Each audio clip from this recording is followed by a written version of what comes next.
Hello, everybody, and welcome to another edition of the Tougies Take podcast. Right here, wherever you're listening to it, whether it be on any of the given apps, we're everywhere. You can find us, or on the YouTube side of things. Hey, subscribe to that channel if you haven't already. We are back again to talk everybody's favorite sport. It's time for more stick puck, and by we, I mean it's myself and Sin for today, because Endo's off being a rent-a-goalie and stonewalling people all across the greater Toronto area. So if you want to get stonewalled by Endo Mills, that's at Endo Mills on Twitter. But Sin, we're back, and I'm excited for today's show. We have a lot of interesting things to talk about, but how are you doing today, sir? I'm doing pretty good. Just getting all prepared, trying to get some videos recorded and ready for when I'm gone for like 5 days. Because that's always fun. Yeah, so next week, Sin will probably end up missing both shows, maybe end up with a guest or two on the show. Who's to say? It's been a little bit. I think the last time we had a guest was when you were technically a guest, and then it went so well that we're just like, screw you here. I just stuck around. You couldn't get rid of me. Nor would I want to. But if there are things that you want to get rid of, no, it's not the best transition for this in the world, but as per usual, it is my due diligence to remind you all at the start of this show, of course, before we get into our talking points today, that this podcast is brought to you by our friends at Manscaped. And of course, it is the holiday season, and what better stocking stuffer could there be than a gift from our friends at Manscaped? And you can use code Tougie at checkout for 20% off your order, free worldwide shipping to do just that. Whether it be the idea of taking care of the hair you got, like my luxurious locks that I have that I've been treating with that new shampoo that they've been dishing out recently. I mean, Sins would make more sense. God, it's luxurious. Make sure you're watching on the YouTube side of things to be able to see that glorious mane. Or if it's a matter of wanting to maybe get rid of a little bit of extra hair, here, there, anywhere down there, Manscaped is the place for you. The right tool for your tool, I believe, is what I've heard before. So again, check out our friends at Manscaped. That's manscaped.com. Code Tougie at checkout for 20% off your order, free worldwide shipping. Your balls will, in fact, thank you, and we will thank some of you for sending in your viewer questions. Again, we try to get these viewer questions in whenever we don't have a crap load to talk about, which, Sin, hasn't been often. Like, this season has been ridiculous in that it always seems like we have so much to talk about on a given show. But for the first time in what feels like forever, we get to talk about a lockout, and it's not hockey related. Because Z-Pop simply asks, MLB Lockout? Question mark. And look, you know, we'd all like to think that the NHL is going to avoid a lockout in the near future. You know, again, with Seattle just joining the league, the new TV deals, we'd like to think that if it's a lockout, it would be temporary. There would be no games missed. But boy, doesn't it feel like this baseball lockout could last a long, long time. I don't know how much you've paid attention to it, but when every MLB owner unanimously agrees to institute a lockout, that shows that there's some problems going on with Major League Baseball, and oof, I don't know. Like, again, baseball wise for me, I don't know where you're at as a fan, but you know, like I enjoy the playoffs. Fan, so it's very numbing experience. You're just like, oh, well, that sucks, but also it saves me from the pain. Yeah, I try not to fall in love with any players because I know if they get too good, they're going to a team who will pay them money. You shouldn't fall in love with the team because, my God, apparently they're so desperate to move to Vegas.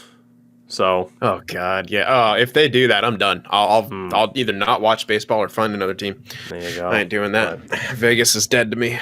Yeah. So, I mean, for me, like baseball wise, like, you know, I don't want to say I'm fair weather, but in a way, like, I'm not a bandwagoner. I'm a Red Sox fan, and that's it. I'm a little bit fair weather. It's not solely dependent on whether or not they're good. It just depends on the mood I'm in to watch baseball. Yeah. So it's like I very much enjoyed watching them beat the Yankees in the wild card. That was phenomenal.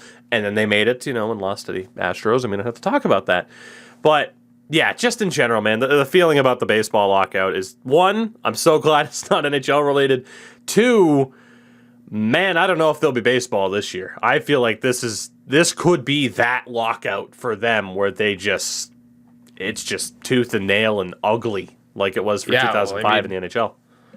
The ratings have been pretty bad. I mean, they're paying players an insane amount. People, I mean, I like going to baseball games, but I wouldn't go that often. Probably because, well, I don't know. The closest team actually is a AAA squad. So by this point now, I don't know. I can't remember the last time I went to a ball game. I'd love to go to AAA one because I'm sure the tickets are dirt cheap.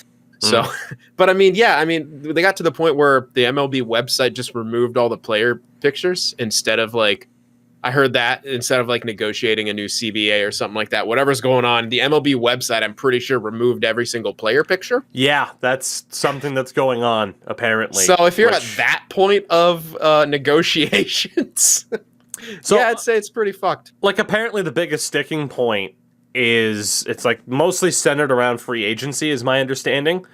Like teams want a certain amount of free agency control based off of how much time players have played, where players want that little bit of extra freedom. It's almost, I mean, it's weird though, right? Because we have that system in hockey with the RFA system.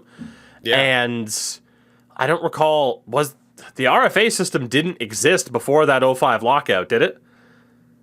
Ooh, I don't know, because I did not pay attention to the business side until I was like But 18. Think about that. The NHL lost a full season negotiating around the idea of free agency. And that's what baseball is currently debating. That's scary as hell if you're hoping for baseball, at least a full season coming up, because... Damn, was it really? Yeah, I thought it was... I couldn't remember what it was about, but I just remember all the new rule changes. That came too. about. I'm pretty sure it was, because I remember hearing it being talked about, like, David Backes got his, like, first deal, but when was... Oh, shit. I'd have to look it up. I think it might have... If David Backes was signed to his first deal before that season, 05, then the RFA system was in place. Because I remember hearing an interview about, like... Yeah, I can't quite remember. But like that 05 NHL lockout was like the salary cap, revenue sharing. Like it was everything at the same time. So maybe MLB will sort it out. But... And then different pads and no more hooking and no more interference. I remember, dude, that first year was insane. They were calling everything. Brian McCabe specifically in terms of how he and people like him play defense. Screw you. Yeah, God. First baseball lockout since 94, 95, and it could last a while. Next question comes from Tomas. I got to be an on-call e-bug for an ECHL team recently. I watched the entire game terrified. How do you deal with stressful situations? This is a lovely question. You want to start off on this one, or? Oh boy. I know. How do I deal with stressful? It depends. How stressful is the situation? That's what I would have said. Moderately stressful or mildly stressful, I'll distract myself. Moderately stressful, maybe do grounding exercises, breathing stuff, meditation. Very stressful, I will spiral. It's not really a coping mechanism, but that's how I deal with it. I just flat out fucking spiral. So, like, if it's a stressful situation, if it's something that I can, like, that's just persisting, like, if I can walk my dog around the block, that'll be a nice calming kind of deal there. If it's more in the moment, I actually discovered that I shockingly stay calm in super stressful situations. For example, the example I have here, girlfriend and I had been dating for like 2 months, and we were driving, and we hit black ice. And next thing we know, we're swerving into the other lane towards a barrier. Thank God there was no car coming the other way. And then the next thing we know, we've spun 180 degrees and are facing the way we just came from, and are very fast backing into a telephone pole. The entire time, like, the girlfriend's at the wheel, and she's just like, she's trying like hell to keep it together. And I was apparently, because I barely remember this, I was apparently incredibly calm and just trying to keep her calm and talking her through it. And somehow the car stayed on the road and spun back the other way before hitting said pole. Crazy, but yeah, apparently in that super stressful situation, I, just kind of put your head down, do what you have to do, which surprises me. Yeah, that's... To me, that kind of is... I guess that is stressful, but that's like... It depends on the stress. That's also like a split-second thing. Like, when I had a run-in with grizzly bears, there's like... It's like, to me, that's more of a... It almost like survival mechanisms kick in. Like, you get... Like, you're probably flooded with adrenaline, and that's kind of why you're just like... Yeah. split focus. What I think about with stressful situations, something that's kind of like an ongoing thing, like him having to sit there as an emergency goalie for an entire 60 minutes of hockey and stuff like that. So Yeah, I guess in less stressful situations, my brain will be like, okay, I have to think of this in every possible way I can. It'll try to fully dissect the situation as much as possible and talk myself through every single little aspect of it. And then, yeah, it goes from there. So I guess a couple, like you said, it kind of depends on the full situation, right? In terms of just how stressful it is. And our final question comes from AJ. Basically, what jersey are you the most proud to own? Obviously, I get asked jersey questions all the time because I have a lot of them, and it's delightful. I mean, again, I will still always answer the Ray Bork Avs jersey from 2001 with the Stanley Cup patch on it. Like, that's ridiculous. And it was gifted from a viewer of mine. wow, Holy shit. Like, wow, that's awesome. It's the craziest goddamn thing. Like, for as much as when people ask me, like, oh, is like YouTube and Twitch been worth it for you when you could have been doing other stuff? It's like, well, got to go to Vancouver. Like, us two together with NHL Gamer, doing esports commentary in the NHL scene, there's a decent shot in the future. Who knows? We might be able to go over there, Sweden, Finland, for a LAN event, which would certainly make it worth it. And then the fact that, you talk about all the people that you got to meet. And, just the fact that someone's like, hey, I like what you do. I'm going to send you your literal Grail jersey and not ask for anything back is mind-boggling. So that jersey represents a lot of different things for me and means a whole hell of a lot. So it's always going to be that one. Yeah, that's kick-ass. For me, I mean, I don't know. I'm not really a jersey collector. I own Sharks jerseys, a few. Honestly, the proudest jersey that I own is from my high school hockey team with the C on it. Because I got named captain in my senior year, and we won 2 championships.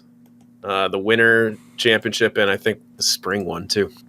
Damn, just dominating and giving nobody else a shot. Love to see it. If it has to be like a real. I mean, it is a real. Yeah, jersey. I mean, hey, that that counts. The NHL one, I'll say my Pavelski jersey because Joe Pavelski. That's fair. No, I'd say that's valid to be like, yeah, hey, this is a jersey. It means a lot to me because I wore it. Yeah. Like, that's fine. I mean, once upon a time, like, it's very dark in the room I'm recording in right now, but it's like I have, like a Portland Pirates jersey. And once upon a time, that would have been the answer just because it's like, hey, what team meant a lot to you? And it's like, well, that team meant a lot to me because I actually got to go to their games because Bruins games were way too expensive and still are to this day. I bet. God damn. Dude, speaking of which, like, this is totally like off the wall, but in terms of how expensive games are, like, we've talked about that. Sharks games still have to be stupid expensive because I saw the list of attendance. It was posted. And in terms of percentages in the league, the Sharks are tied with Arizona for 29th out of 32nd. And that can't just be because they're shit. That has to still be the ticket prices that you were referencing. It's a lot. It's the ticket prices, definitely, because the Sharks have had, multiple years of shit quality and have only been moving ticket prices up. Silicon Valley, which is expensive as hell. Also, the Bay Area in California, where COVID restrictions are still pretty stringent, and some people were just like, it like took them forever to get into the stadium, like the first few times, and I'm sure it just put people off. Like, I don't want to wait, whatever the process is of trying to get in, like taking like an hour, 30 minutes to an hour to like from parking lot to get in. I don't know, but I mean, it's not just the Sharks thing. Like, all 3 California teams are are 27th or lower. And it's actually LA 27, Anaheim 28, San Jose 29, and they're all somewhere between 71 and 77% capacity on the season so far. So I think it has a bit to do with everything.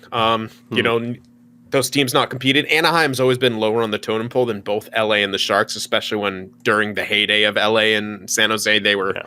I mean, when I would go to games 5-10 years ago, it was never not a sellout. So I think it has to do with who is this team, right? Who's our big star? Who is, that? But also, it's when you mention the 3 California teams, it has to do a lot with, I think, the COVID restrictions still. Fair enough. So again, thank you everybody for sending in your particular questions. As per usual, again, at Tougie24 on Twitter. I'll always put up a tweet before the show. And more specifically, I'd say it's always more active. The Discord that is there as well. Of course, you can find the link to that pretty much everywhere that you could hope to find a link for it.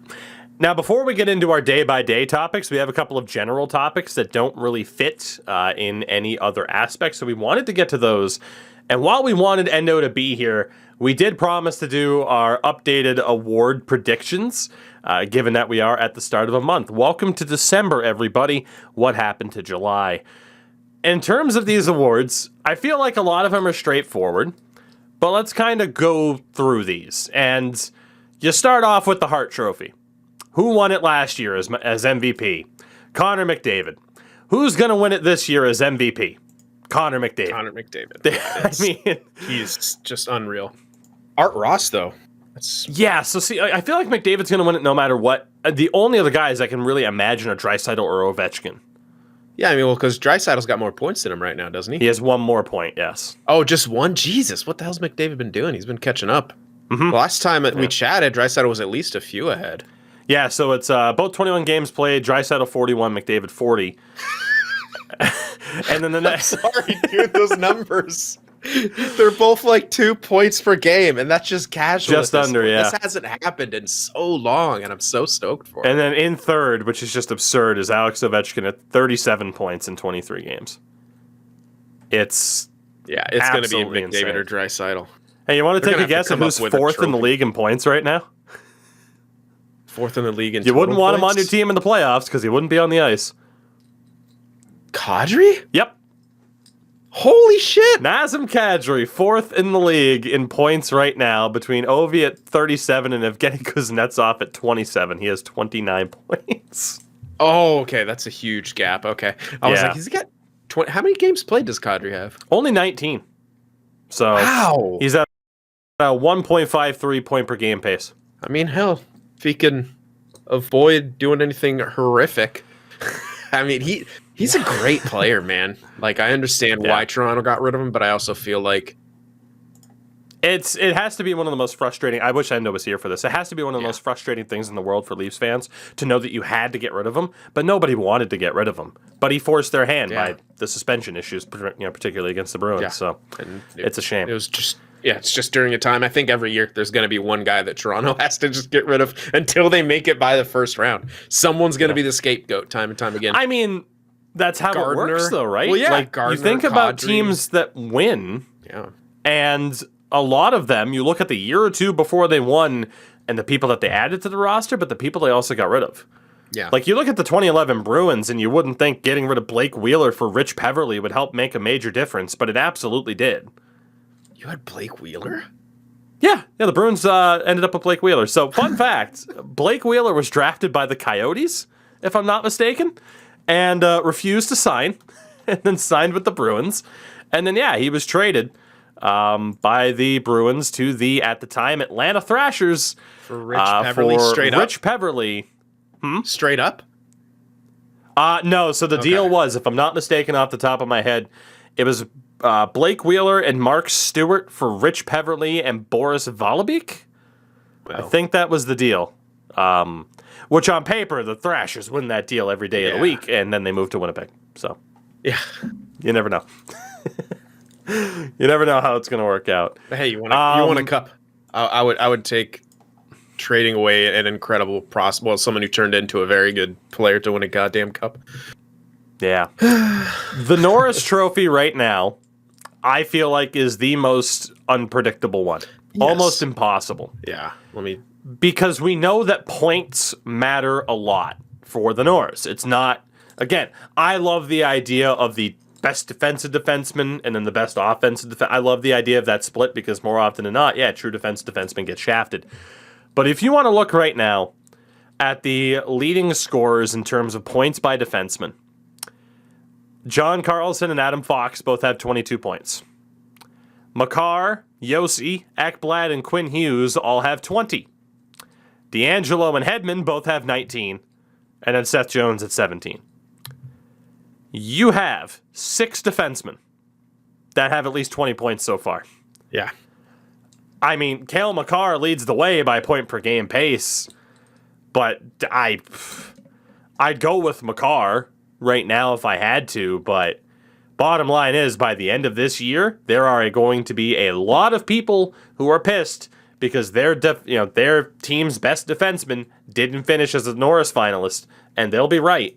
But this is a ridiculous race for the Norris Trophy right now. Yeah, and just want to reiterate, I'm firmly behind you in adding at least one more defensive trophy. If I had my way, I'd have 3. I'd have the Norris as the best all-around guy, basically the Art Ross of defensemen, and then like the Selke of defensemen, who's the best fucking shutdown guy. That'd be great, and it would stop some of the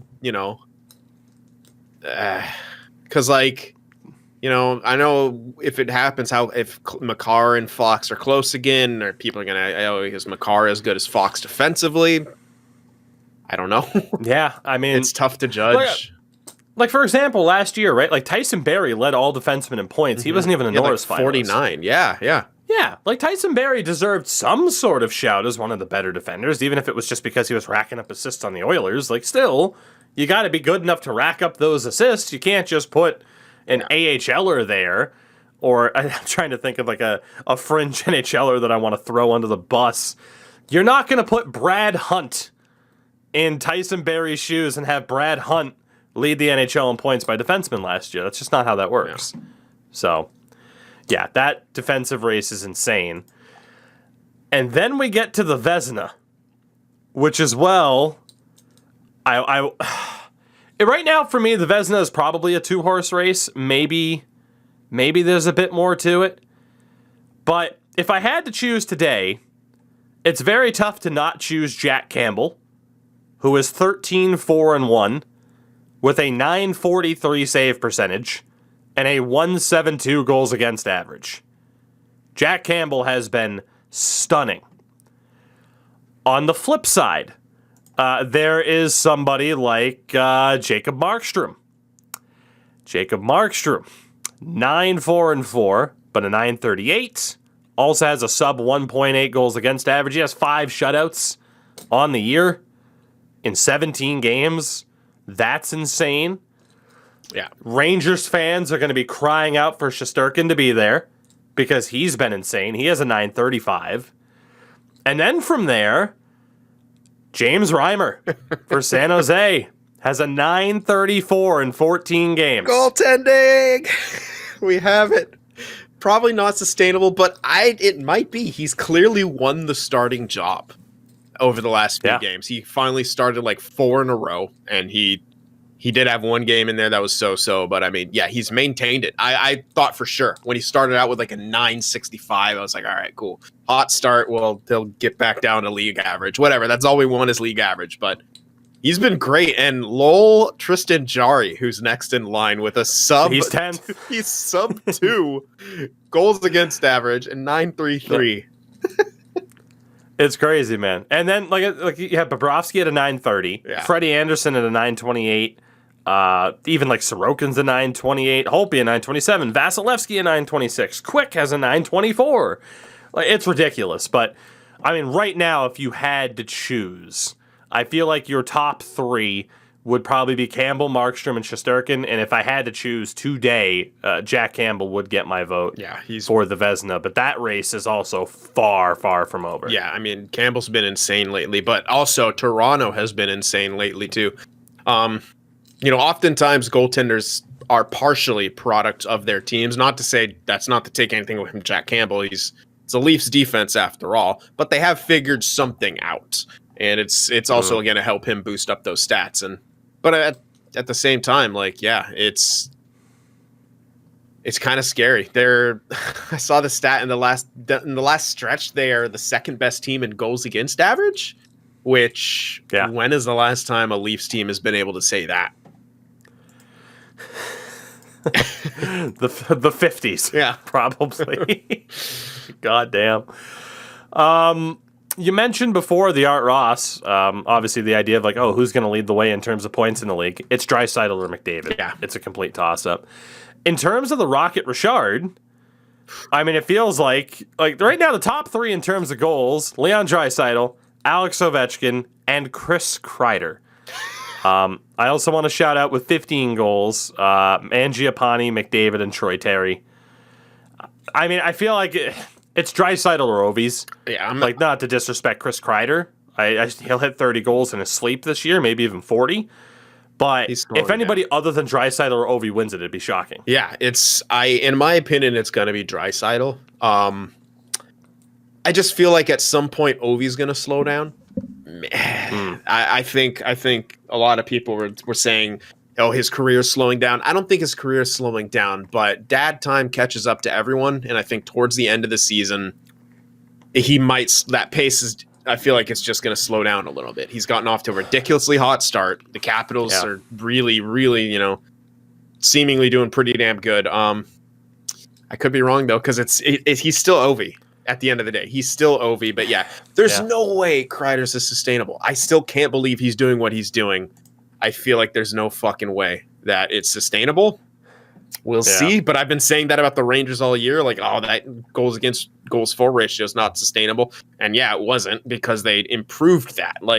Or I meant their win rate because of their they were even in goal differential, yet still 2-to-1 win-loss ratio. It's that's not sustainable. And then they started scoring more and allowing fewer. It's nuts. I don't know. I want to say without certainty it's going to be Draisaitl, but Ovi is still Ovi, and it's such a weird year that Chris Kreider is good. I will say, I mean, Ovi, I feel like it's just one day it's just going to be oh shit, he doesn't have it anymore. I know. I know. And that's what I'm just scared because of. there hasn't been that gradual decline. So unless the gradual decline starts at age 39, which it could, which. Gretzky better hold on to that record if that's the case, because oh my god, he's going to lose it. You mentioned in terms of sustainability. I'm looking at the shooting percentages right now for the top goal scorers.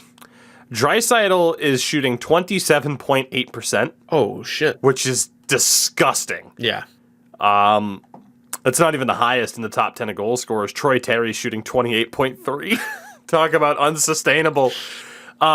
But Ovi's already kind of settled down. He's at 19.4, so that's a bit more realistic. Though. Yeah. Yeah, Ovi has 98 shots. The only guy that has more than him in the top 10 is Kyle Connor with an even 100. It's just, you look at these. But point being, Chris Kreider shooting 26.2%. It's not going to last. No. It'll settle somewhere probably around 20, maybe at the high end, but 26%, I mean, man, if he can carry that for 61 more games, all the power to him. And I would say Draisaitl's is probably going to come down a bit, but I don't think it's going to settle around 20% because again, it's the Oilers and he's on the power play with McDavid and he's going to get the Oilers are such a good team that they can look for that one chance, and oftentimes it might be Draisaitl, and he's got a hell of a shot. He's a great passer too. It's insane how good he is and how much because he speared Tierney in the nuts one time in the playoffs, how against him and how ready I was to watch him fail when they signed him to $8.5 million, which at the time everyone's like, what a freaking overpayment. And little did we know. And now he is probably the biggest, he is without a doubt probably the biggest bargain contract in the NHL. He and Nathan McKinnon, guys like that definitely come to mind. The Calder Trophy, it's going to be the same thing, guys, until April. I mean, it's Lucas Raymond. Mm-hmm. You can argue Moritz Seider. And then you can also argue Alex Nedeljkovic. You could argue the three finalists will all come from the same team. Calder winner is Detroit. Yes, that is the meme all season long. You have guys like Michael Bunting. Maybe they could win the Calder Trophy. Jesus, can you imagine? Trevor Zegras, Dawson Mercer, there are some guys that have done pretty damn well. But yeah, it's one of the Detroit three. Detroit wins the Calder. The last one that we'll talk about here, well, actually, I guess we have two, but they're kind of intertwined. Because something like the Selke doesn't make sense, but it brings me to the Jack Adams / Jim Gregory GM of the Year award. Because it always does feel like they're intertwined. And they almost always feel like, okay, you are better than we thought you would be. Exactly. There we go. He's winning all Let's move on. Yeah. It's kind of interesting. Yeah, I mean, how do you view these awards, and are you leaning in a certain way?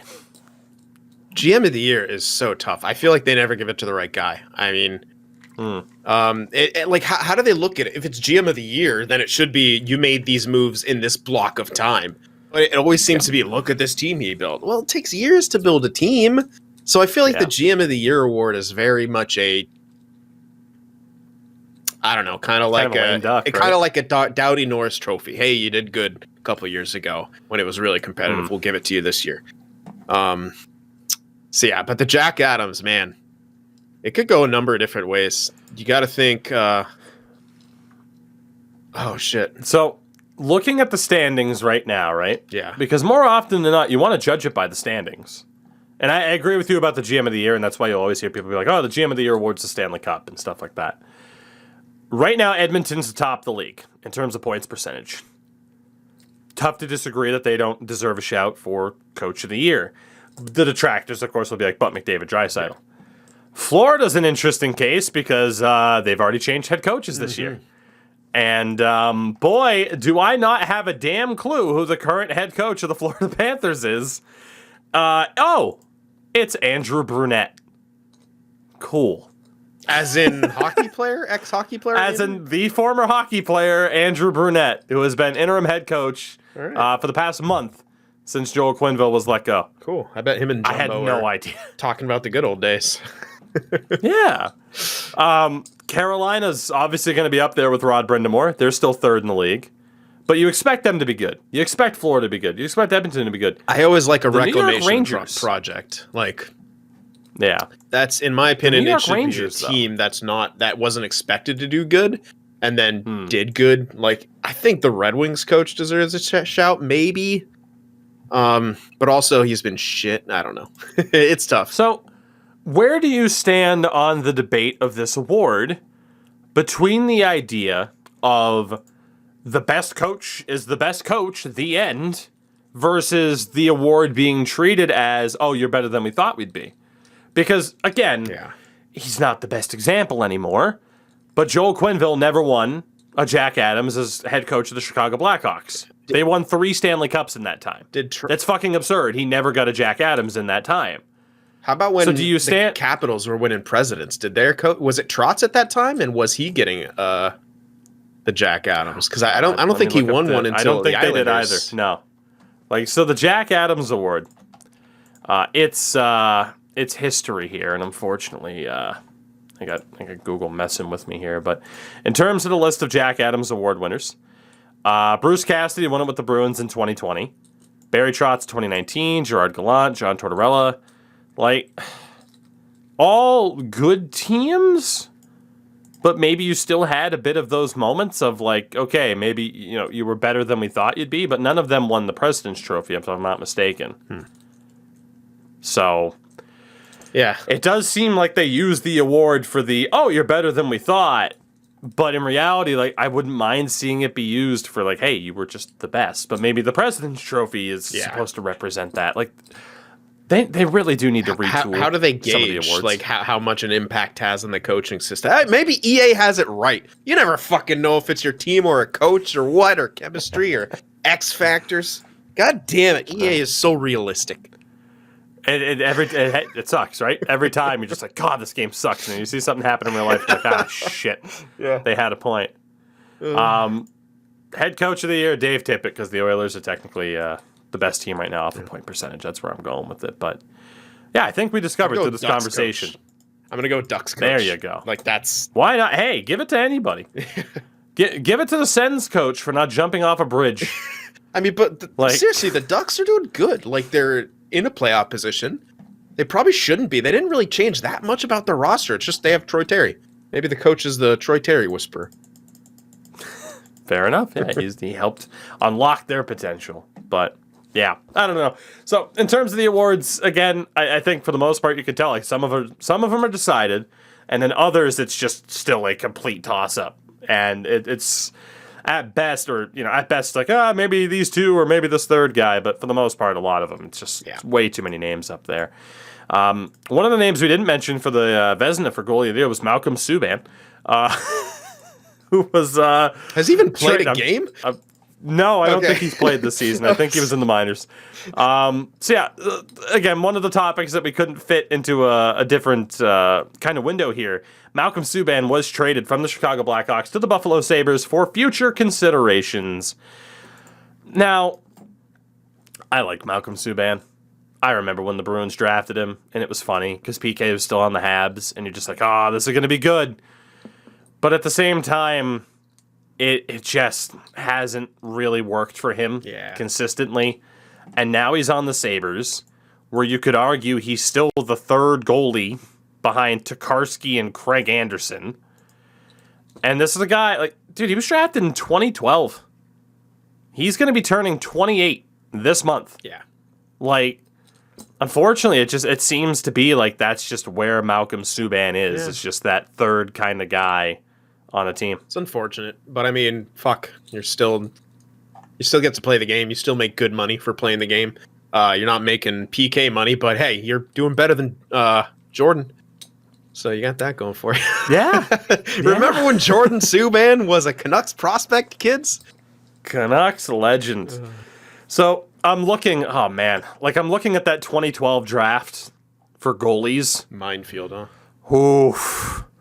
So the first round, Malcolm Subban was selected 24th overall. Wait, he was one other goalie. He was a first rounder, dude. Ooh, that seems like a name pick.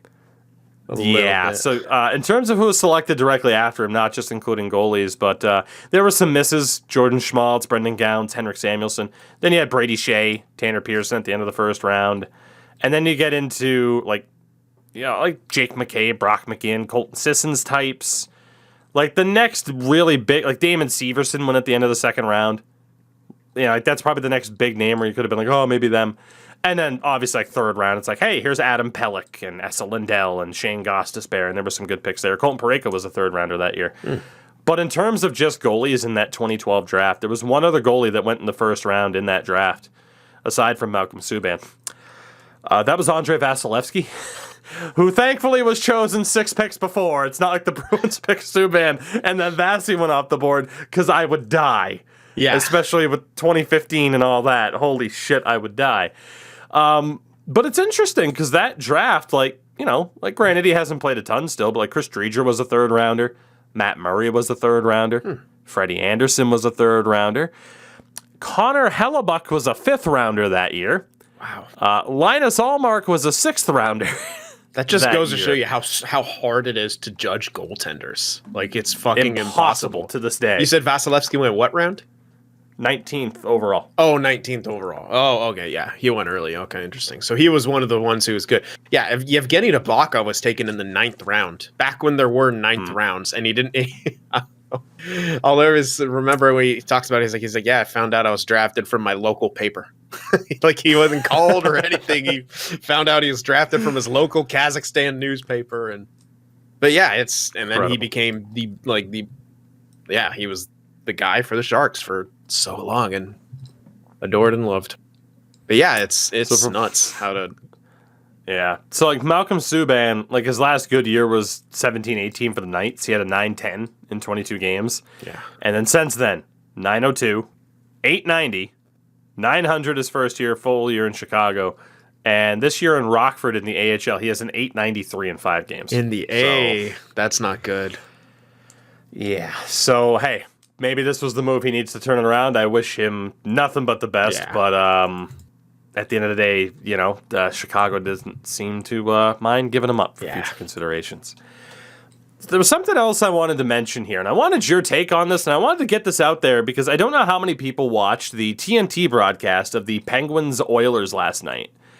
But they raised an idea that I've heard talked about before, and I don't know how I feel about it. And it's the idea of the long change. Now, in the NHL, first and third period, you are closest to your bench. So then obviously second period is the idea of you have to skate further away. On the broadcast, they were debating the idea of would it generate more offense if the long change happened in the first and third period instead of just in the second. What's your initial reaction to that? Because I'm like, that's fucking stupid. And then I thought about it and I'm like, I mean, I guess it kind of takes away some aspect of the home ice advantage, but on the flip side, it would make the strategy of the game that much more interesting.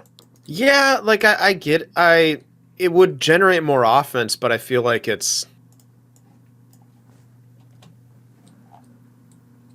I don't know. It's just weird, isn't it? I would rather not generate offense by way of line change and people getting caught and whatnot. Like, you should have to. I don't know. It's. I don't know. It's a weird one. It's a weird one. See, that was my exact same reaction. Yeah, like when initially it's like no, and then you think about it, it's like maybe, but then it's still kind of like I'm really really iffy on it because like, yeah, I feel like. It's just gonna. I mean, it would reward sustained pressure a hell of a lot more. It would reward quick counterattacks a hell of a lot more. But I don't feel like we have a problem with what I don't want. Here's what I'll say absolutely not to it is during 3-on-3 overtime. Because already we're watching 3-on-3 overtime almost turn into some games a grind fest of skate back out of your zone, try to tire them out old, and it's like, oh my god! Remember when it first came out and how fucking exciting it was? Oh, yep. And now they're strategizing it to death. Yep. So, but yeah, I don't know. I heard that on the broadcast. I'm like, how do I feel about that? Also, a minute ago, I forgot to shut off my stream alert. So shout out to Executioner on Twitch for the follow. One of the every other week type of things there. The last thing I wanted to discuss before we kind of get into the day by day is one of those things that we've had to discuss over and over. And in the last episode itself, I mentioned that I have very little hope of the NHL going to the Olympics. And the more the days go by, I still can't help but think it's not going to happen. Yeah. Obviously, like day by day, like we're seeing like Jordan Binnington and Brendan Gallagher have both just been placed in COVID protocol, among others. But Frank Saravalli mentioned that a memo was sent to all 32 NHL teams, effectively canceling all holiday parties in addition to public engagements and events.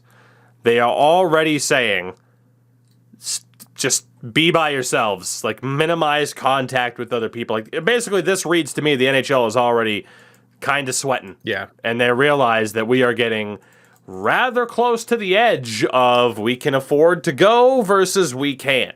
Yeah. And again, they have that contingency schedule in place if they don't go, and the season just goes on. And again, it's a more serious topic, but I equated it to snow days.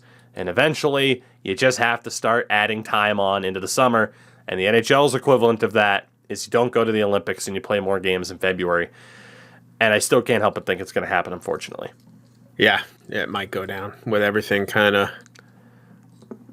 Yeah, that's just a whole other thing to unwrap here with the new variant and stuff like that, and people still refusing to vax. It's just, yeah. Well, and of course too, like obviously there's so much in there, but at the same time, it's the idea of. You still got to try to limit contact as much as you can, because just because you're vaccinated doesn't mean you can't get it. Obviously, it mitigates the effect that it can have on you, which is why you still hope that people are okay. It's why you hope that someone like Tyler Bertuzzi, who didn't get the vaccine and is in protocol right now, it's like kind of just like, well, shit, what's going to happen there? I believe he's asymptomatic, but still. It's obviously still just incredibly stressful, but we can't completely ignore it because the fact is it outright affects the hockey world and that, hey, the Olympics are very much in danger right now, as much as that sucks, but it is what it is. We'll move on to the day by day here. We'll start off on last Monday. Of course, Monday was the time of our last show. And in terms of some of these games, again, some talking points, others just like, whatever. Like the Kraken beat the Buffalo Sabres 7-4 on Monday. Jared McCann scored 2 goals. I can really no longer sit here and say, the Leafs should have kept him over Kerfoot because the Leafs are crushing it. But Jared McCann, shockingly, has been great for the Kraken. Jeff Skinner scored 2 goals in that game, though. He's up to 8 on the year. So, hey, a little bit of a bounce back for Jeff Skinner. And Dylan Cousins has 6. So as much as I was personally worried, oh God, are the Sabres rushing him a little bit? Dylan Cousins has been decent so far, at least in terms of putting up goals. I really like Dylan Cousins. A variety of reasons, but most importantly, he is well, but I hate to say it because it goes with his weird nickname that he doesn't like, but he's a workhorse. The workhorse from Whitehorse, and fucking Yeah, I think he's a big guy. He can obviously put up the points. He has the offensive skill, and I think he started out on the 3C for them. So, like, if you have a pure skill guy, you don't want to necessarily put him in the bottom 6. But like Cousins is a guy with the size, with the body, and kind of with the two-way game to be able to do that. And I mean, we're seeing kind of the upside of him right now, and good for him and good for the Sabres because you're going to need to win by committee. So I don't know if those have been their lines for a good amount of time, but their third line right now is Brett Murray, who's played 4 games this year. But it's Cousins and Okposo together on that third line. Interesting. And I don't know if that's been the thing the whole way through, but Cousins have 12 points on the year, Okposo has 15, so maybe they're working really well together. I don't know. That's that's a nice line. Like, they could put up points, but also kind of big body. I don't know how much Okposo hits anymore with his injury history, and I can't say I watch any Sabres games. But yeah, nice. I wanted to say, too, in relation to Dylan Cousins, he should embrace that nickname. The marketing potential, the branding. Yeah. It's WH2, the workhorse, white horse. Like, just have your logo be a white horse, the workhorse. Like, just, there's so many branding opportunities there. Why would you turn that down? He needs to embrace that. Yeah, definitely. He does. It's ridiculous. Speaking of ridiculous, the Arizona Coyotes beat the Winnipeg Jets 1-0 on Monday night. Anton Roussel's third of the year was the only goal of the game. For the Coyotes, Karl Vejmelka, 46 save shutout for his first career shutout and second career win. That is tied for the most saves in a first career shutout since Dan Bouchard of the Atlanta Flames did it on December 13th of 1972 against the Detroit Red Wings. Holy God. Like, just that stat line of he just did something that hasn't been done since 72. Yeah.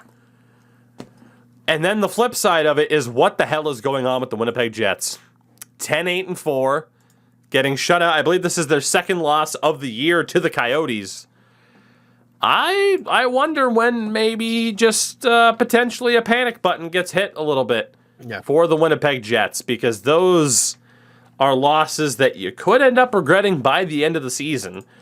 And if we take a look at their division right now, I mean, they're in the mix, no doubt about it. But, obviously, like in terms of points percentage, did we expect Winnipeg to be behind Nashville? Definitely not. I don't think we did. And they're a decent chunk. I mean, it's still close. It's close is the best way to put it. But I don't know. Like, those losses could end up being a little bit problematic. They are one of 3 teams with a negative goal differential in the division, along with Chicago and Arizona. So I'd just be a little bit concerned. Yeah, is all. I don't know how to view it for Winnipeg, but not the start that they would have wanted. Yeah, I remember saying Winnipeg's going to be very reliant on Connor Hellebuyck for success, but he's not doing bad. He's got a 9.18 and a 2.6. That's not awful. Probably not where he wants to be, but that's not awful. I still view I don't know. their issue, and sorry to cut you off, but their secondary scoring has been abysmal. Yeah. Like, I'm looking at their line. First line, Kyle Connor, 24 points. Phenomenal. Mark Scheifele, 8 points in 16 games. Blake Wheeler, 7 points in 17. That is not good enough. Their second line has been great. Andrew Kopp, 17 points. Dubois, 18. Ehlers, 13. You want a little bit more from Ehlers, but still not bad. And then you get to the third line. Stastny, 9 points. Lowry, 4. Vesalainen, 1 point in 18 games. Ugh. And a fourth line of Harkins with 3 points, Toninato with 3 points, and Svechnikov with 7. So Svechnikov, I was worried about their depth scoring, and so far I think I'm right. I mean, yeah, but I'm worried about Scheifele and Wheeler. That's bad. Like, that's supposed to be your 2 guys. Like Kyle Connor is, part of that, but Mark Scheifele is the guy. Like, that's not good. You got Pierre-Luc Dubois because you wanted to do the Stanley Cup thing, build strong down the middle, have a good goaltender, decent back end, like. But holy hell, yeah, that production is troubling to say the least. Medium elite Vesalainen with only 1 point in 18 games, huh? Interesting. Apparently. So, yeah, I don't know what to make of the Jets there. It's just absolutely the panic brutal. button that's probably going to be hit first is Paul Maurice. That's just the easy fix. Yeah, Always. It always is. They're first on the chopping block. They don't have but I mean that the fans will think it fixes it, but hey, who knows? Again, who's to say? The Vancouver Canucks beat the Montreal Canadiens 2-1, so all is well in Vancouver now with a 7-14-2 record. Demko had another great performance. Interesting stat line from this. Elias Pettersson scored his 4th of the year. So did Ryan Poehling. Who would have had that 20-some-odd games into the season? That Ryan Poehling would have as many goals as Elias Pettersson. Yeah. I don't think Poehling's doing that good. I think Elias Pettersson is just, ugh. The whole Canucks team is a big old woof. But yeah, Elias Pettersson is not looking good, not looking engaged, not looking like he wants to be there. And after some of his for that big contract, yeah, I mean, but after some of his comments and the reason he wanted that shorter term deal, he's just like, I want to eventually win, and got to make sure that Vancouver is going to be a place where I could do that. Well, not this year. And well, I mean, hey, they've won 2 in a row and 3 of their last 10, so. Who's to say? In the final game that happened on Monday, the Calgary Flames beat the Pittsburgh Penguins 2-1 in the shootout. Gensel's 9th of the year. Lucic is 6th of the year. So good Lucic for is outscoring Elias Pettersson. Yep. Yes, he is. Calgary, they've won 6 of their last 10, so I mean, they're still doing just fine. Tuesday night. Beat an Eastern Conference team. What a surprise. There you go. That record is still insane. Of them against the East, and then horrible against the West. It's still hilarious to me. Tuesday night, the Detroit Red Wings beat the Boston Bruins 2-1. All you need to know about this game is Mark Stahl scored for Detroit. So Mark Stahl's in the league. Oh my God! I believe, I don't remember the exact number because it makes me want to cry. But Alex Nedeljkovic stood on his head. Like the Bruins. It was like 42 shots to like 18 or some shit like that. And Nedeljkovic just stole it. And thanks a lot, Carolina. And the problem is, Carolina's doing fine. That's the frustrating thing. Freddie Anderson's been good. Ranta's been good as far as I know. And they get rid of Nedeljkovic, and it hasn't hurt him at all. Jerks. There was since it's the Red Wings and you talked about the lopsided shot differential, there's a playoff game back in the day. It was the Flames against the Red Wings, and it was like 40-something shots to 9. It was sub 10, or maybe just over it, maybe 11. And the team with 11 shots won the game 1-0. And I feel like it was Kiprasov in net who got like the shutout or something. It was the most and ridiculous. Hut players everywhere spike their controllers. Yeah. God. Jesus. I don't think Hut was invented yet. Better times. Yeah. Better times. Detroit, I do believe. I don't know if they played since. I don't quite remember. But they have won 4 wins, or do have 4 wins in a row. Yeah. So, I mean, the Red Wings are above hanging around. Too. Look at them. Yep. They, granted, the Bruins have 5 games at hand. It's Detroit 27 points in 24 games, and the Bruins have 22 and 19. So they're 5 points back, but with 5 games at hand. Yeah. But yeah, I mean, Detroit, they're hanging in there. So, I mean, who knows? A wild card push might still be a bit too much, but I think, again, for all Red Wings fans, it's like, okay, just don't be boring as shit to watch and miserable to watch. Yeah. And they're not. So it's a win this year. Speaking of wins this year, this is probably the craziest win we'll see all year. The Florida Panthers beat the Washington Capitals 5-4. The Panthers scored 4 unanswered goals in the third period. They were down 4-1 with 17 minutes to go. They tied it 9 minutes later and then took the lead with 14 seconds left on a Sam Reinhart goal. Yeah. They outshot the Caps 26-2 in the third period. 26-2. Jeez. It's ridiculous. It's one of the craziest goddamn games I think I've ever seen in the regular season. I mean, just the shots, the fact that they scored, absolutely nuts. Like the only real bright spot you could take away from this from Washington is I think it's Beck Mallinston scored his first, and they've had like 7 or 8 some odd players get their first career goal this year. So like Washington's depth is promising, but boy, there's no real takeaway from a game like this other than just, hey, let's try to forget about this one as soon as possible. Yeah, I can't imagine what it's like to play in a period like that, getting outshot 26-2, like going on the ice, and what do? You just chip it down. Eventually, you can't even forecheck because they're already moving back up the ice, like nothing's going right. God, I wish I saw that. That would have been insane. Yeah, so a ridiculous performance there for the Panthers. The Sharks beat the Devils on Tuesday. I forgot to add the score line here, though, but a 2-goal game for Timo Meier, 5-2. 10th and 11th on the year. Yeah, it was 5-2, wasn't it? Yeah. And then Erik Karlsson with his 4th of the year. Sin, your take on this game, for at least what you remember of it.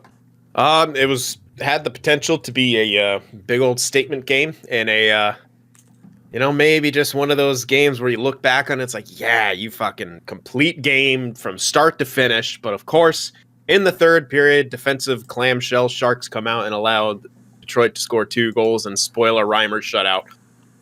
But overall, I can't hate the performance. They're really good when they needed to be. They scored. Timo Meier he's having a year, man. Like, he's really, really good. And I think we've mentioned him on every single podcast as of late. He keeps scoring, and he keeps being above point per game. And I again can't remember last time we had a Sharks player who ended a season like above point per game. It's legit been a while.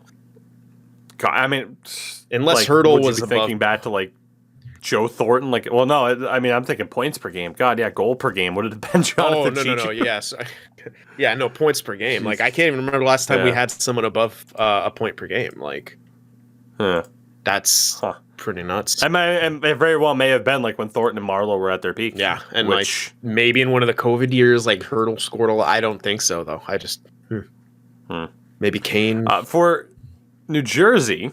On the other hand, there, really, I mean, again, like Tatar, Bratt both scored, but the main talking point is the fact that 1, Jack Hughes is back, and 2, Jack Hughes got paid 8 by 8, 8 years, $8 million per against the cap for Jack Hughes. Very, very similar to what we had seen for Brady Tkachuk, where it's more so paying for what you think he's going to become versus what he is now.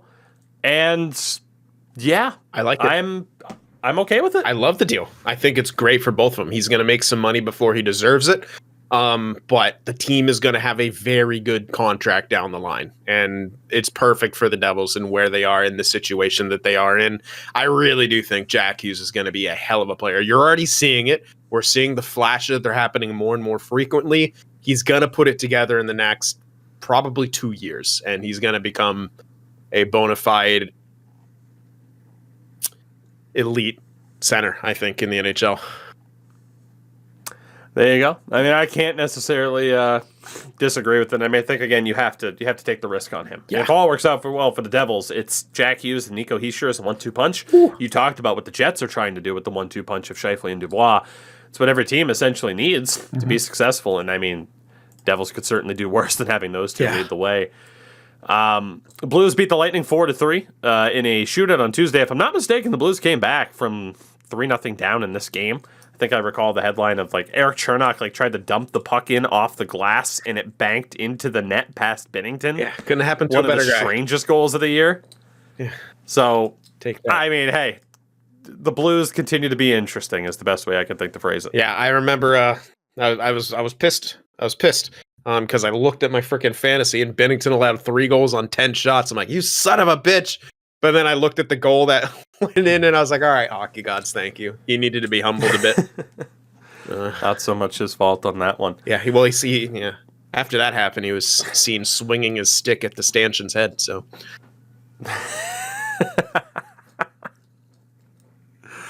oh goodness, he would never, absolutely. He's a good boy. He never does anything like that. He's a good kid. Good Canadian. 28. Good. He's 28 or something like that. He's a good kid. The Nashville Predators beat the Columbus Blue Jackets on Tuesday 6-0. Philip Forsberg scored once, twice, 3 times, Oh boy. 4 times Break it out, by baby. the end of the second. What? Oh my god. Oh, he had the 4 by the end of the second period. Was it a natural cock trick? Jesus, I'm not even sure technically. Hopefully you got a call from Jumbo. Yeah. Joe Thornton's You whip legacy it out, forever huh? intact. Oh yeah, you whip it out, huh? Which, by the way, kids, if you haven't heard Joe Thornton talk, that's close enough. It's very close, and I'm a big fan. So yeah, Forsberg, man, he's up to 10 on the year. UC Saros gets the shutout for Nashville as well because he's ridiculous. And Philip Forsberg required the fewest amount of games in franchise history to reach 400 points with the Preds. He did it in 510. The previous record holder was Martin Erat. Legend. 614. You know, the guy he was traded for. That's so good. That's brilliant. I mean, that Martin Erat trade just continues to haunt Caps fans. And forever will. It's just, it doesn't stop. What a It's game just one of those, for Forsberg. much like the Bruins 2015 draft, that you will just continually get your head dunked in the toilet for. Even if you did have success later on, much like the Caps did, it's still, that's always going to be brought up as a, Yes. it's just a what the hell happened. I caused you to leave our Discord chat the last time after we were done recording by bringing up Shenishin. Yes, you did. If the press gets traded, what happens? Play Shenishin. I'm sorry, but also, yeah. It was good, though. I actually got asked again, like, oh, where do you think the Bruins will go? I mean, we talked about it in the last show, like Edmonton against San Jose, it's going to happen. The other thing to talk about, though, related to the Nashville Predators, was revealed just before we started recording this podcast. I wish it wasn't. As they unveiled their brand new jersey. And holy shit, is this a monstrosity? Stop trying to make Smashville a thing. It'll never be a thing. It's like Fetch, okay? It will. Stop trying to make it happen. Oh my god. Just, so, okay. Recently, you have the Team Canada Olympic jerseys. They're pretty bad. As people have pointed out, the leaf looks like a turkey's asshole. It's not a very good logo. It's not a very good jersey. And then the USA jerseys came out, and they're even worse. They're soccer and then jerseys. you have, they are, and bad soccer jerseys at that. And then you have the jersey, which, it's not a good jersey at all. It's trash. It'll end up being liked by some people. It's trash. And then you can even throw back to like the Minnesota Wild Winter Classic jerseys or whatever, the green, red, and cream colored, and like the blues looked okay.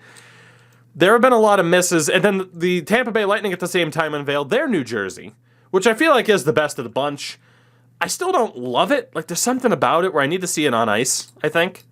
But it's much like Nashville is trying to make Smashville a thing. Tampa is still trying to make Bolts a thing. Desperately trying to make Bolts a thing. I points for creativity, I guess, but ugh. I really... Like, at least Nashville has a good color scheme with the dark blue and the yellow. Like, that looks good, but that's the only positive. Yeah. I don't know what to make of these jerseys recently, man. I really like the Lightning one simply because of the bottom trim, the stripe that it's the lightning bolt. I think that's really cool. It's like they put the lightning bolt on a PNG of the lightning bolt and just fucking made it big onto a jersey. Like, wait a second, they Jake Pauled it. Just take assets that don't belong to you, throw it on merch, call it good. They Jake Pauled it. Oh man, so yeah, but yeah, the bolts thing is weird. I dig the lettering, I dig the font style, but yeah, I would have liked to see them do some kind of cool mashup with like the old logo, at least like the Tampa. I don't know. Yeah. No, I hear you. I mean, again, out of the most recent, it's the best of the bunch. The Lightning jersey, definitely. Yeah. The Minnesota Wild on Tuesday also beat the Coyotes 5-2. Good game for Minnesota. Jordan Greenway finally got his first of the year. You'd feel like he'd have more than that, but the real talking point surrounding the Coyotes after that Jets win is the fact that they cannot escape that they're for sale. the rumors, at least, because it's out there like, oh, they're definitely for sale. And then they're just like, no, we're fucking not. And even Gary Bettman's like, no, they're not. But then once Gary Bettman says they're not, you're like, oh shit, maybe they are. So the poor fan base for the Coyotes, like they just, one way or another, put them out of their misery. Yeah. Either move the team or figure out their home for the next 20 years. Like, do something. Because this is ridiculous. Like, every couple of months, it's like, oh, yeah, they're probably moving. Here we come, Houston. Like, when does it stop, man? I don't know. But, yeah, we'll see what happens. It has to because we technically have 2 Winnipeg Jets teams. And so it's really thrown off the entire balance of the hockey universe. And, yeah. We just want stability. That's all we want. That's it. Final 2 games that happened on Tuesday. The Dallas Stars beat the Carolina Hurricanes 4-1. Rupe Hintz with a hat trick, 8, 9, and 10 on the season. Joe Pavelski, his 7th. Braden Holtby had a crazy game, made some great saves. I should shout out Kotkaniemi getting his 6th of the Hurricanes as well. But Braden Holtby now has the most wins by a goaltender in NHL history through his first 500 games. Must be nice being to on me, those that just President's Trophy winning Caps teams.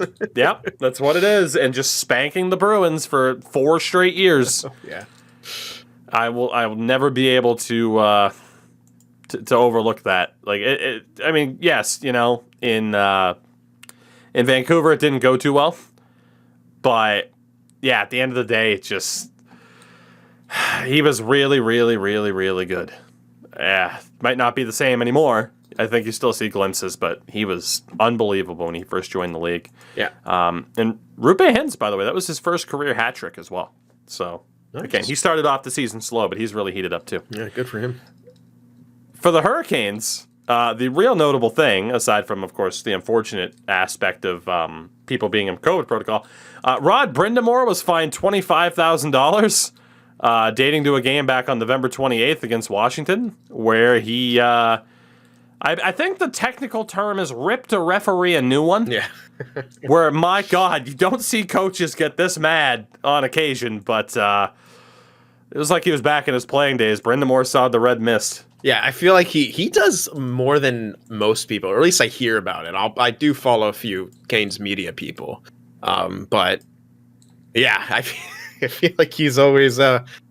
being the ex-player, like that's a side of you that you're never going to be able to put away. And now, you're sticking up for an entire team once again. So letting it fly, that video, he was an angry dude. Like he's a scary guy in a good day, but like when he's screaming, man. Like I said, those 90s players red mist built different. In the final game from Tuesday, the Anaheim Ducks beat the LA Kings 5-4 in a shootout. Troy Terry, his 14th of the year. Alex Iafallo had a 2-goal game. He's up to 8 on the year.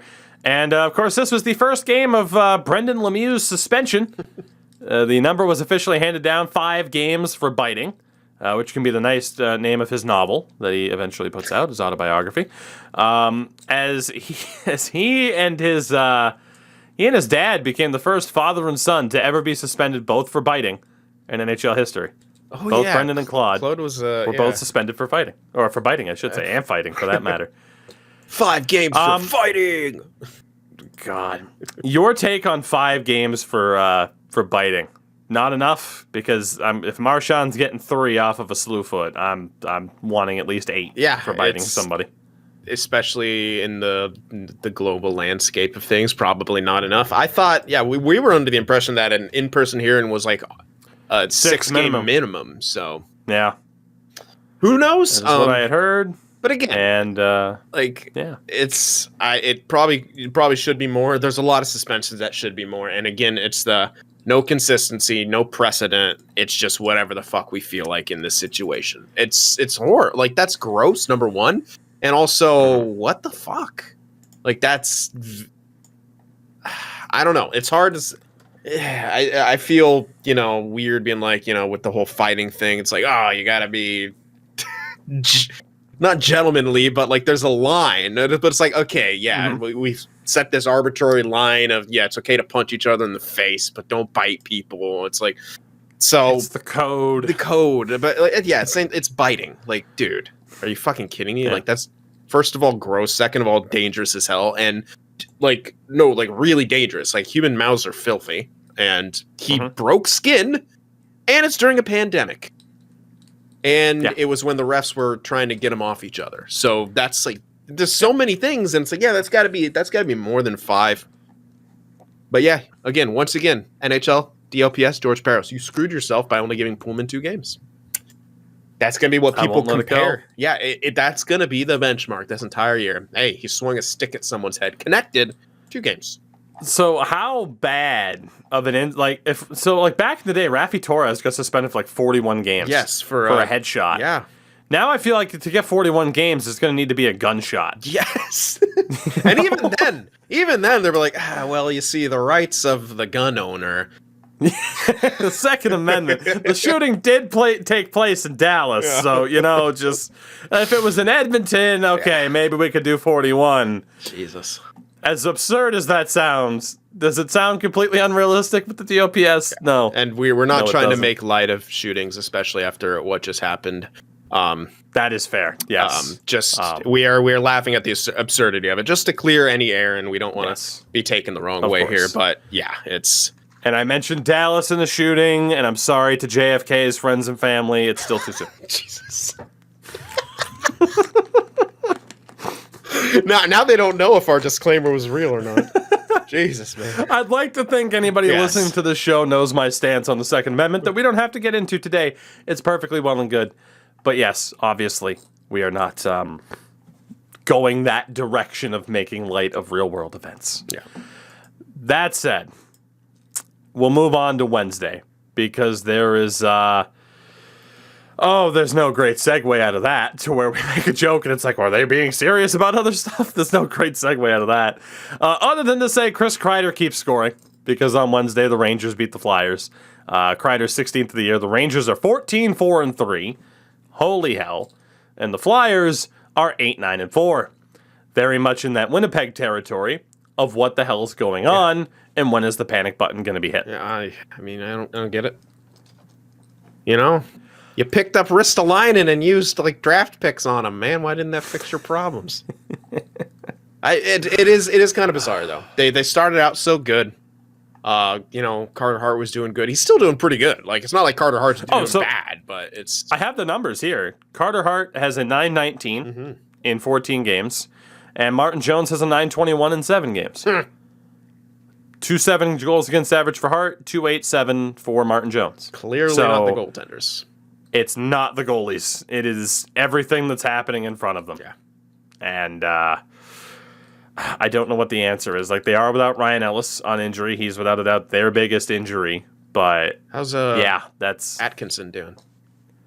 Cam Atkinson has a grand total of 12 points in 21 games. Now, how many assists? You might be asking. He has 7 goals. How many assists does Jake Voracek have? Yeah, I know. That's what I was just gonna. How bad are they missing Jake Voracek after we're like Cam Atkinson 7 goals, scrub. Jake Voracek 1. Ignore the fact that Jake Voracek has 17 assists in 20 games. Jesus. Ignore that shit. Nobody cares. Oh God, it's gonna haunt me for the rest of the season. It's ridiculous. God, we'll move on. Wednesday, the Leafs beat the Avalanche 8-3. 8-3. William Nylander scored his 10th. Matthews his 11th, 12th, and 13th. John Tavares his 11th. As mentioned before, Nazem Kadri's doing great. He had 2 goals in this game. He's up to 9 on the year. For Colorado, poor goalie. Well, Jonas Johansson got pooped on. Yeah. That's the best way to explain it. He got pooped on. Toronto wasn't going to make the same mistake again and not shoot on a goalie who wasn't ready. I mean, it's rough right now for the Avs in that their goaltender's on roster because Darcy Kemper's listed as having an upper body injury. Cap friendly, it says it's Jonas Johansson and Justus Anuin. You know, that guy from Franchise Mode that you see all the time. Jonas Johansson, when he left Buffalo, I believe the term was the worst goalie ever. Did okay in Colorado at times last year. This year, 6 games played, an .884 save percentage, with a 4.0 goals against average. Is that including this game? That's including that game. Okay, thank that's God. Good. I mean, Not that Kemper was much better. He has a 903. The Weird. Avs are,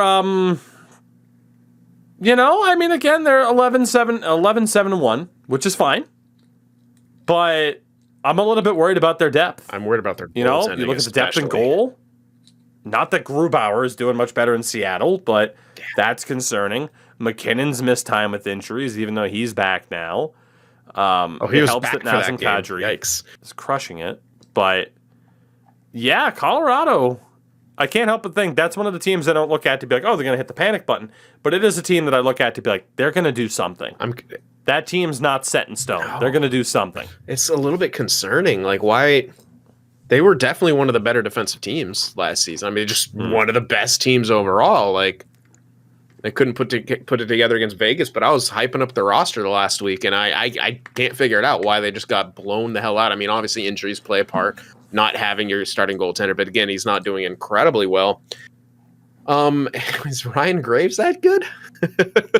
They hated him. The fans, they didn't like him, and now he's gone. He's in New Jersey, right? Yeah, he's in New Jersey now, and I mean, say what you will about him, he was at least a shutdown guy. I mean, their third pair right now is Eric and Jack Johnson. So if you want to talk shutdown defense, there you go.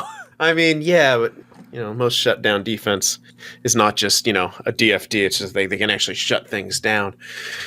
For the Leafs, Jack Campbell, as we mentioned earlier in the show, he is incredible. And here's the stat line. 22 home starts as a Leaf in his career. 18-3-1, a 196 goals against, and a 931 save percentage with 3 shutouts. I mean, Pretty good. Pretty good. He also became the Leafs' first goalie to post a 1.3 goals against average in a calendar month since Harry Lumley in 1953. Last time they were a contender. It's the 50s. See? I told you. It always goes back to the 50s. Oh my God. So yeah, I mean, again, that's why, like I said, right now, if I had to choose, like Jack Campbell's my vote for that for the Vezina. But again, long way to go. He's doing something. The Canucks beat the Sens 6-2. So again, all's well in Vancouver. Luke Shen scored, so that's how you know how well things are going for Ottawa. They let Luke Shen score. JT Miller had a great goal. For the Sens, Adam Gaudette scored, which is nice. It's being claimed on waivers. Brady Tkachuk got his 5th. But Chris Johnston had a tweet out saying, quote, anyway, it was interesting to hear Eugene Melnyk is entertaining offers for the team. Obviously, a potential sale could complicate any management or coaching changes this year. Don't get Sens fans' hopes up, is the best thing I'll say. Yeah. Don't do it. If I was a Sens fan, I'd say, please sell the team. He has been the most annoying owner I think I would ever, like, he's trying to get his hands in everything. He was like, that's just pisses me off. If I was, a fan of a team, and I am, but we have an owner who's like that, who's just, do what you're going to do. I'm not here. And Eugene Melnyk seems like the kind of guy who just he was like dictating how much you can spend. Like he was owning a hockey team for all the wrong reasons. I hope he sells it for the Sens fans' sake. But yeah, like you said, don't get your hopes up. But yeah, he seems like a really trash owner. And for the Ottawa Senators, now you mentioned this on the last show. Since the Sens GM Pierre Dorian declared the rebuild is done, they are in last place, have placed Matt Murray on waivers, are 26th of 32 teams for goals for per game, dead last in goals against per game, and are on track to finish the season with approximately 39 points. They're worse than Arizona now, aren't they? Yes. Uh-oh. Arizona better trade Vejmelka. The tank's not going to work. Yeah. Ottawa's fucked. Yeah, bottom 3 teams in the league by point percentage, Ottawa, Arizona, Montreal. And then top 5 would be Islanders and Vancouver there as well. So hopefully they send Josh Norris through waivers and we can pick him up like we did with Balsers. We'll give you a nice shiny Erik Karlsson for him. I know Karlsson's been better, but Yeah, he's been pretty. Here's Marc-Edouard Vlasic. He's almost like Erik Karlsson. Yeah, dude. He cut his hair once. He likes dogs. Take them. Oh, my God.